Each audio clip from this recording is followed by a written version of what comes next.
Hey, what's happening? I was working with a student yesterday who's really put in a lot of effort on his guitar playing, and he's got some scales down.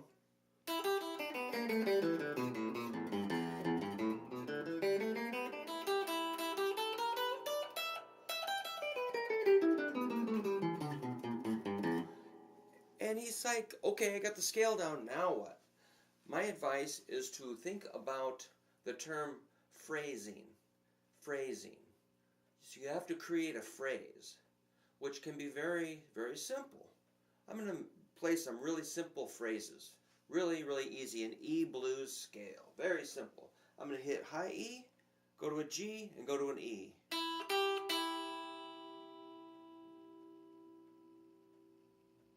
And make space. So it's not just blasting through the scale, it's stopping to listen to where you land. Landing on an E is going to relate to our E7 chord. That's very simple. Let's vary it slightly. How about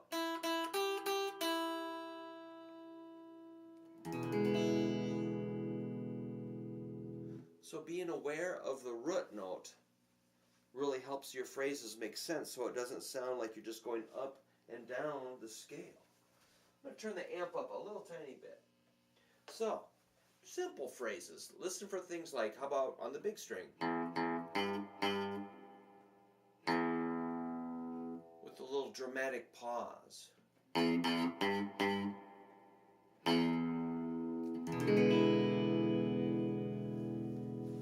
How about taking the phrase a little farther?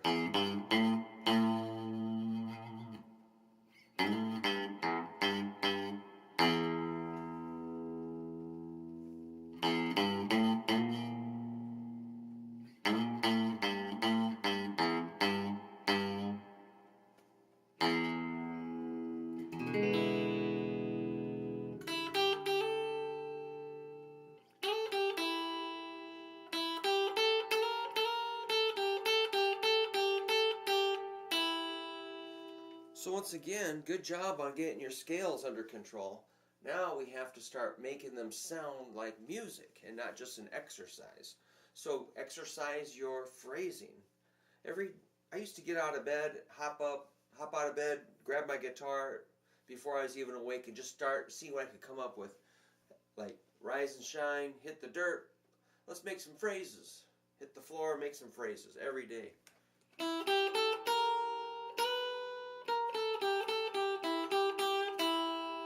More phrases. Then you find a little group that works, like this group of three.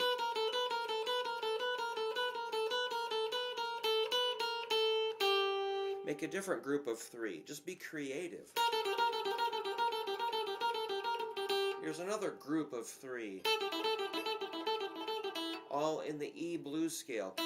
Now reverse it.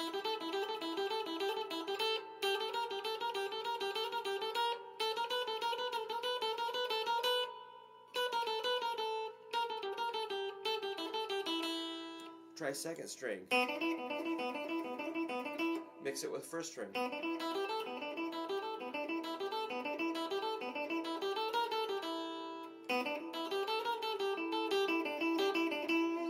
You can hit one note twice. You can hit another note 3 times.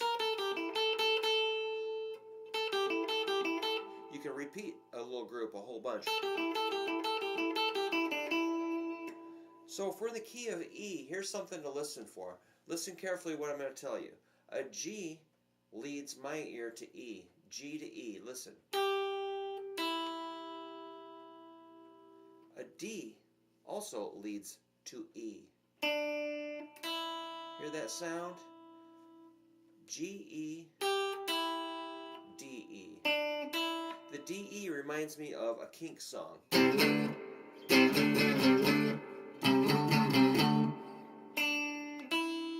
D-E.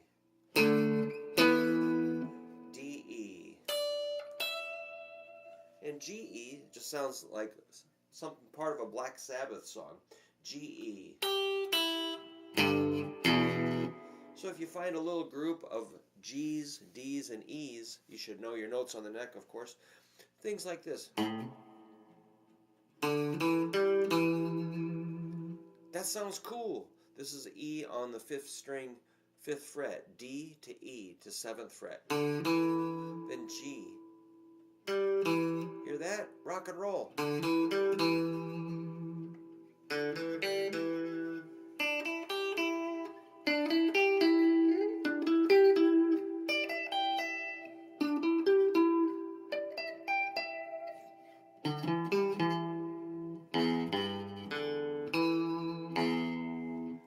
G's lead to E. Listen.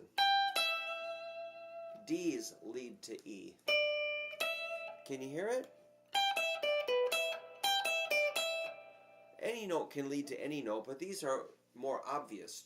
From my experience and listening to what I like, Black Sabbath, Jimi Hendrix, Cheap Trick, Kiss, Bonehead rock and roll, Link Ray, simple rock and roll. Hendrix is not so simple.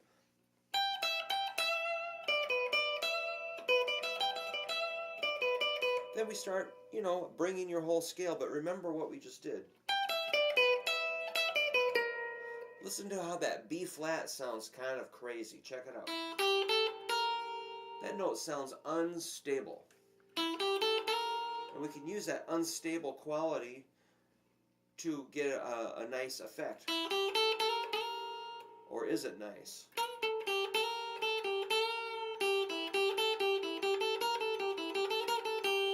But remember, landing on your root,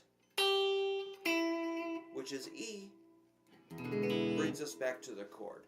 Eventually we'll shift to other, let's say the band shifts to an A chord. Then you're going to land on an A note. Back to E. Back to A. How about when the band goes to B?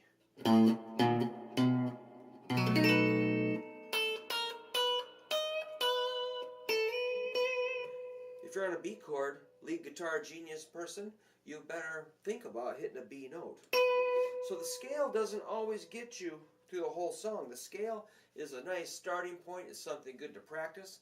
It's good to get that scale in your ears, but you have to apply the notes over the chord progression. Wow. I'm going to play 12-bar blues. Listen to the chord changes. I might mention it. I'm thinking about an E chord.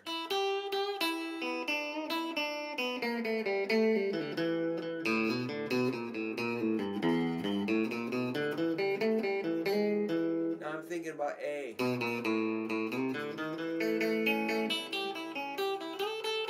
Back to E. B.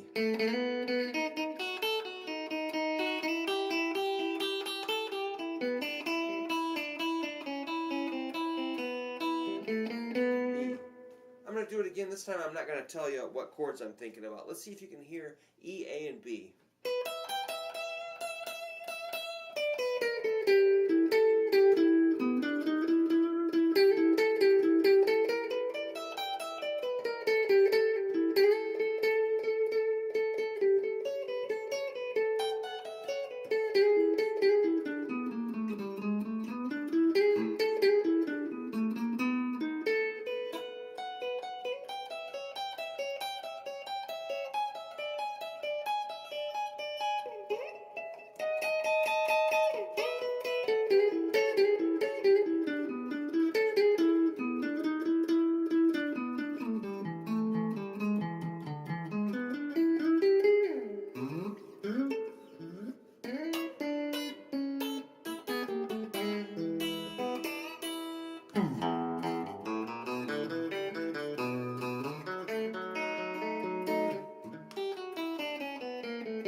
It ended on E, so that wasn't the greatest phrasing ever. It was more of just an exercise.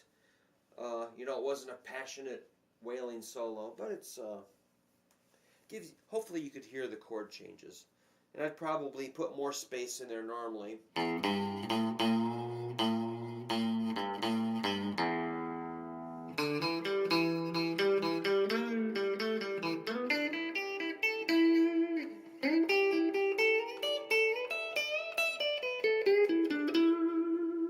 So an E phrase, for now, for safety purposes, will probably land on E, but you could definitely land on any note you want if it sounds good to you. Other notes that work good in an E phrase would be notes of the chord. Notes of the chord, those are called chord tones. The notes that make an E7 chord are E, G sharp, B, D, which brings us back to E. Those are your chord tones of an E7 chord.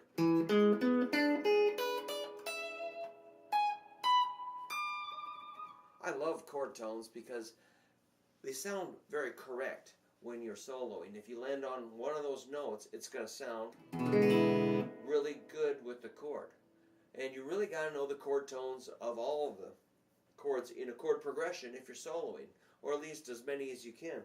So like the chord tones of A7 would be A, C sharp, E, G, back to A, C sharp, E, G, A, C sharp, E, G, A, C sharp.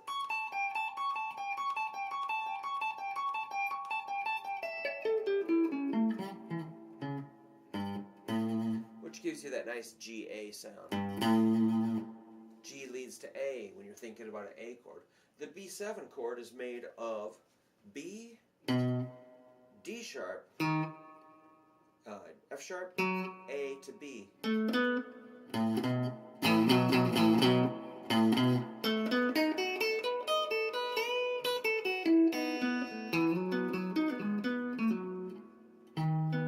Chord tones. They make you sound like you know what's happening. It's hard to get students to the point where they're thinking about chord tones. So I'm going to keep hammering on it. So in the meantime, work on your scales, work on your dexterity, work on your hands, take care of your hands. But be thinking about making things sound like in phrases. Let me give you one last idea. Here, if you're playing some blues or rock and roll, I'll give you a really easy phrase. Think of some words like, I got the blues. I got the blues. I got the blues. I got the blues. So it should be like a verbal, a vocal, a human phrase. Make your phrasing sound like speech patterns. Make your phrasing sound like speech patterns. Patterns. Make your phrasing make some sort of sense. Make your phrasing tell a story. Don't make your phrasings too boring. Just an idea, but model your phrasing after human speech. It's better than just doing your scale robotically.